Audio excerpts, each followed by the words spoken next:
નમસ્કાર મિત્રો, અમારી પીઆર ગુજરાતી ચેનલમાં તમારું સ્વાગત છે। મિત્રો, ગુજરાતમાં આજે સવારથી જ મેઘરાજાએ જબરદસ્ત બેટિંગ શરૂ કરી દીધી છે।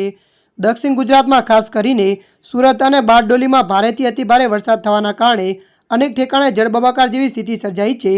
સોસાયટીઓ, મકાનો અને રોડ પર પાણી ભરાઈ જવાના કારણે ભારે હાલાકીનો સામનો કરવો પડ્યો છે। પાણી ભરાઈ જવાના કારણે કેટલાક રસ્તાઓ પણ બંધ કરવામાં આવ્યા છે। હવામાન વિભાગે રાજ્યમાં ભારેથી અતિભારે વરસાદની આગાહી કરી છે। સુરત અને ભરૂચમાં વરસાદનું રેડ એલર્ટ જાહેર કરવામાં આવ્યું છે।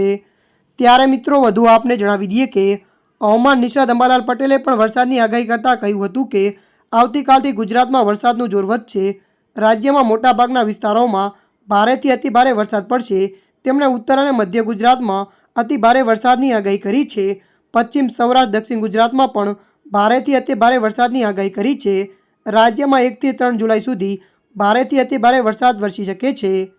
ત્યારે મિત્રો, હાલ માટે આટલું। મળીશું નવી અપડેટ સાથે। જો તમને અમારો વિડીયો પસંદ આવે, લાઇક, શેર અને સબસ્ક્રાઈબ કરી નાખજો।